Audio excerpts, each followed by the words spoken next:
ওনার operation আল্লাহর রহমতে successful হয়েছে।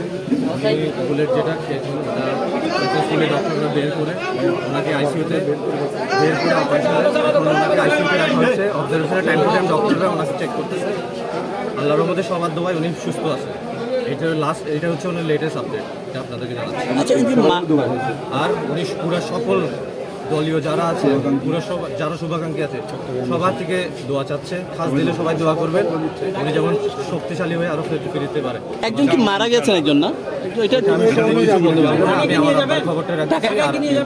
ঢাকাকে নিয়ে যাওয়ার কোনো বা না, আপাতত আল্লাহর রহমতে এখানে চিকিৎসা চলতেছে, এখানে থাকবে। আমরা এখন পর্যন্ত কোনো কিছু বলতে পারছি না। আমরা পুরোপুরি নির্ভর করছি বর্তমান পুলিশের উপরে।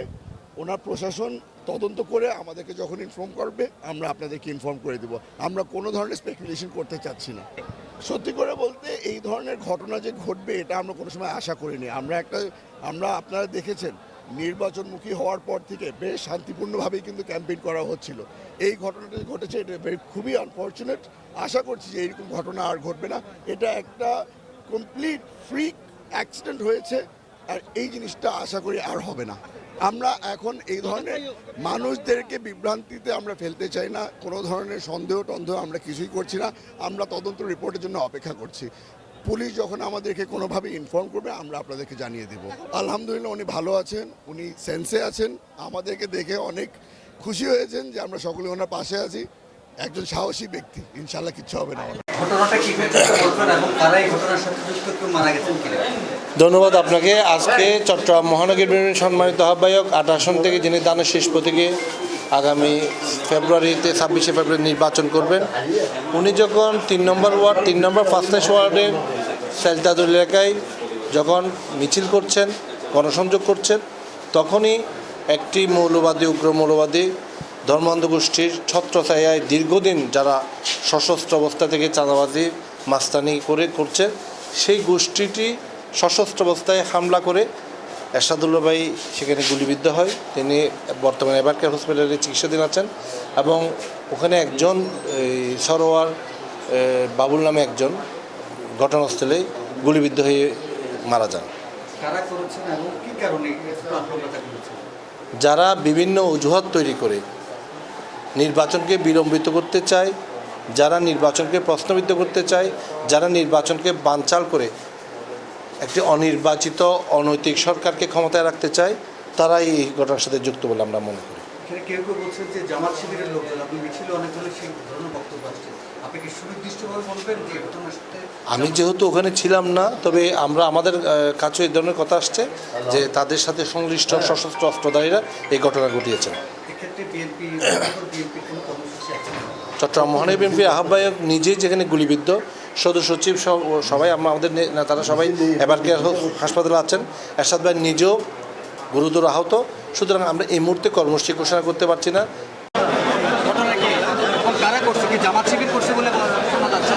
আসলে ঘটনা হচ্ছে যে আজকে আমাদের পূর্ব নির্ধারিত আমাদের এখানে ৩ নম্বর ওয়ার্ডে প্রোগ্রাম ছিল, গণসংযোগের প্রোগ্রাম ছিল ৮ আসনের প্রার্থী জনাব এরশাদুল্লাহ ভাইয়ের। এখানে উৎপেতে থাকা সন্ত্রাসীরা আমাদের নেতার প্রোগ্রামে ব্লাড ফ্ল্যাশ করে ওইখানে স্পটে একজন মারা যায়। আমরা এই হামলা তীব্র কে বা কারা করেছে সেটা প্রশাসন দৃষ্টি আকর্ষণ করে তারা যেন এটা সুষ্ঠু তদন্তের মাধ্যমে এটা বের করে এবং দোষীদের আইনের আওতায় নিয়ে আসে। প্রথমে যেটা বলতে চাই, এই ঘটনা প্রথম না। চট্টগ্রামে এটা কিন্তু আগেও এই ধরনের ঘটনা ঘটেছে, আক্রমণ পাল্টা আক্রমণের, এবং হতাহত হয়েছে। কয়েকদিন আগে মনে অ্যাক্সেস রোডের ওখানেও, বাকুলি অ্যাক্সেস রোডের ওখানে এই ধরনের একটা ঘটনা ঘটেছিল। এর আগে বাইজিদে ঘটেছে। এগুলো কিন্তু রিপিটেড ইনসিডেন্টস। বারবার আমরা বলার চেষ্টা করেছি, থানা লুটের অস্ত্র উদ্ধার করা হয়নি। অবৈধ অস্ত্র প্রচুর পরিমাণে এখনও চট্টগ্রামে আছে, সারা দেশেও আছে, বিশেষ করে চট্টগ্রামে আছে। এখন পর্যন্ত দৃশ্যমান কোনো থানা লুটের অস্ত্র উদ্ধারের আমরা দেখিনি। আজকে যে ঘটনা ঘটেছে আমরা গোয়েন্দা সংস্থা মারফত জানতে পেরেছি এগুলো সার্ভিস ওয়েপেনের অস্ত্র, মানে এগুলা কোনো বাহিনীর অস্ত্র, তার মানে থানা লুটের অস্ত্র। এখন কোনো সন্ত্রাসীকে যদি গ্রেফতার করা না হয়, যদি অবৈধ অস্ত্র উদ্ধার করা না হয়, তাহলে অবশ্যই আমরা এটা মনে করি যে যারা এই নির্বাচনকে বিলম্বিত করার বা পেছানো বা এই নির্বাচনকে ব্যাহত করার যে একটি চক্র আছে, তাদেরকে কোনো না কোনোভাবে সহায়তা করা হচ্ছে। অনতিবিলম্বে যত অবৈধ অস্ত্র আছে উদ্ধার করতে হবে এবং আমাদের নগর সভাপতি কনভেনার এরশাদুল্লাহ সাহেব, যিনি আমাদের ৮ আসনেরও আমাদের দল মনোনীত প্রার্থী, ওনার উপর যারা হামলা করেছে অনতিবিলম্বে তাদেরকে আইনের আওতায় এনে এবং অস্ত্রগুলো উদ্ধার করে এটা দৃশ্যমান করতে হবে যে আইনশৃঙ্খলা রক্ষাকারী বাহিনী আসলেই অবৈধ অস্ত্র উদ্ধার এবং আসামি ধরার ব্যাপারে ওনারা অনেস্ট আছে। আচ্ছা, নির্বাচন গণসংযোগকালে যে ঘটনা, এটা হলো আপনিও তো একজন প্রার্থী, এটা কি আপনার কোনো শঙ্কা বোধ করছেন? না, আমরা অবশ্যই শঙ্কিত, কারণ আমাদের তো কোনো রাষ্ট্রীয় কোনো সিকিউরিটি নেই।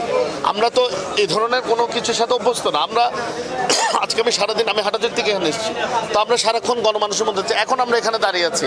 এখানে যদি কোনো ঘটনা, এই নিরাপত্তাটা কে দিবে? এই নিরাপত্তার দায়িত্ব দেওয়ার, এই নিরাপত্তার দায়িত্ব তো আমার আপনার না, এই নিরাপত্তা দেওয়ার দায়িত্ব হচ্ছে রাষ্ট্রের, সরকারের। তো এখন সরকার যদি এখানে ব্যর্থ হয় তাহলে কিভাবে আপনি বাকি সব করবেন?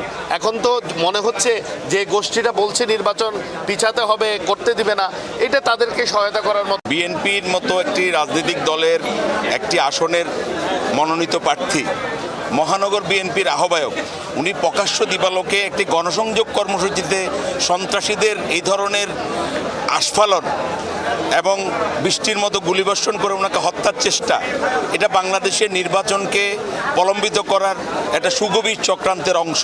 আমরা দাবি জানাই অনতিবিলম্বে বাংলাদেশে 5ই আগস্টের পরে থানা লুটের যত অস্ত্র আছে, যত অবৈধ অস্ত্র আছে এবং যারা চিহ্নিত সন্ত্রাসী সকলকে গ্রেপ্তার করে নির্বাচনের যথাযথ পরিবেশ তৈরি করা হোক। কারণ আজকে একটা গোষ্ঠী যে কোনো মূল্যে বাংলাদেশের নির্বাচনকে প্রলম্বিত করে তারা ক্ষমতাকে এনজয় করতে চাচ্ছে এবং বাংলাদেশের মানুষকে অনিরাপদ করে তারা বাংলাদেশের মানুষের মধ্যে শঙ্কা তৈরি করে বাংলাদেশকে অকার্যকর করতে চাচ্ছে। আমরা এর প্রতিবাদ জানাই। আগামীকাল বিকেল 3টায় চট্টগ্রাম মহানগর বিএনপির কার্যালয়ে আমরা চট্টগ্রাম মহানগর বিএনপি এবং অঙ্গ সংগঠনের প্রতিবাদ সমাবেশ আছে, সেখান থেকে আমরা পরবর্তী কর্মসূচি ঘোষণা করব। আপনারা সবাই একটা গোষ্ঠীর কথা বলছেন, একটু পরিষ্কার করবেন এই গোষ্ঠীটা কারা? এটা দেশি বেশি চক্র। নির্বাচনকে কারা প্রলম্বিত করে এখন লাভবান হচ্ছে, কারা বাংলাদেশের প্রশাসন যন্ত্র এবং রাজনীতিক এবং ব্যবসায়িক ক্ষেত্রে কারা ক্ষমতা ভোগ করছে, এটা বাংলাদেশের সকল মানুষ জানে। যারা নির্বাচনকে কখনো সংস্কারের কথা বলে, কখনো পিআরের কথা বলে, কখনো বাংলাদেশে এই অরাজক অবস্থা তৈরি করার মাধ্যমে নির্বাচনকে প্রাথমিকভাবে অনুমান করা হচ্ছে যে এই কাজটা কারা করতে পারে সেই ব্যাপারে আমাদের কিছু প্রাথমিক অনুমান আছে। তো তদন্ত এখন তো মার্ডার কেস, এটা তো একটা মার্ডার কেস হবে এবং তারপরে তদন্ত কর্মকর্তা আমরা আরও ফার্দার এটা তদন্ত করব। তবে প্রাথমিকভাবে আমরা কিছু অনুমান করছি যে কারা করেছে এই কাজটা। তবে অ্যাজ ফর দ্য মোমেন্ট আমি যেটা বলবো সেটা হচ্ছে যে এরশাদুল্লাহ সাহেব আসলে এদের টার্গেট ছিলেন না। এরশাদুল্লাহ সাহেব এদের টার্গেট ছিলেন না। টার্গেট যে ছিল সে মারা গিয়েছে, সরোয়ার বাবলাই টার্গেট ছিল। কারণ আমরা যেটা শুনলাম যে এর মৃত্যু নিশ্চিত করেছে তারা গুলি করে, এবং এইটা সরোয়ার বাবলার এলাকা ছিল যেখানে ঘটনাটা ঘটেছে। মসজিদে নামাজ পড়েছে সে, এরশাদুল্লাহ সাহেব ওখানে নামাজ পড়েছে। তো মসজিদ থেকে বেরোনোর পরে একটা দোকানে ঢোকার পরে ঘটনাটা ঘটছে, বাড়ি থেকে এসে এটা করছে। এটা ওই সরোয়ার বাবলার এলাকা ছিল। তো সরোয়ার বাবলার ক্রিমিনাল রেকর্ড ছিল, তারও ক্রিমিনাল হিস্ট্রি ছিল, আর যারা করেছে তাদেরও এরা প্রতিপক্ষ ছিল। তো ধারণা করা হচ্ছে যে মূল টার্গেট ছিল সরোয়ার বাবলা, এখানে এরশাদুল্লাহ সাহেব টার্গেট ছিলেন না। স্ট্রে বুলেট ওনার গায়ে লেগেছে। আমরা এর আগে দেখেছি সরোয়ার বাবলাকে বাকুলিয়ে একবার হামলা করা হয়েছে, একই ঘটনা একই গ্রুপে পতেঙ্গে একবার ঘটনা হয়েছে, আজকে শেষমেশ তার উপরে হামলা হলো। এই যে সিরিজ অফ ইনসিডেন্ট হচ্ছে, এই বিষয়ে আসলে আপনারা পুলিশ কেন বারবার ব্যর্থ হচ্ছে, কেন তাদেরকে ধরতে পারছে না? জেলখানা থেকে বসে একটা অর্ডারের কথা আসতেছে বারবার। এই ঘটনায় যে মূল কুশীলবের অনেকেই কিন্তু বর্তমানে জেলে আছে এবং দেশের বাইরে থেকেও ইন্ধন আসতেছে, নানা রকমের ইন্ধন আসতেছে। এবং বাকলিয়ার যে ডাবল মার্ডারে একদম কিলিং মিশনে অংশ নেওয়া লোকও কিন্তু অ্যারেস্ট হয়েছে। অস্ত্রসহ। আমারই মনে আছে হাতিয়া থেকে হাসান নামে একজনকে অস্ত্রসহ গ্রেফতার করা হয়েছে এবং ঘটনার পর 2-3 জনকে গ্রেফতার করা হয়েছে। তো এদের যে মূল যারা এদের আসলে যেটা দেখতেছি সেটা হচ্ছে অনেক রিমোট এলাকায় এরা পালায় থাকে, অনেক রিমোট এলাকায় এরা পালায় থাকে এবং পাহাড়ি সন্ত্রাসীদের সাথে এদের যোগাযোগ আছে। এদের যে হাইড আউট সেটা খুবই গহীন দুর্গম পাহাড়ি অঞ্চলের হাইড আউট। সেখান থেকে বেরোয় এসে এরা হঠাৎ করে একটা ঘটনা ঘটায় যে এরা দ্রুত হোন্ডা নিয়ে চলে যায়। এদের যে মোডাস অপারেন্ডি আমরা দেখলাম যে হোন্ডা নিয়ে আসে বারবার, এদের সব ঘটনা দেখলাম হোন্ডা নিয়ে আসে ঘটনা ঘটায় দ্রুততম সময়ের মধ্যে এরা চলে যায়। এবং যে সমস্ত এলাকায় বললাম হাইড আউটগুলো অত্যন্ত রিমোট, সেখানে আমি সহ রেড করেছি, সেখানে গিয়া আসলে এদেরকে খুঁজে পাওয়া এটা খুব দুরূহ ব্যাপার।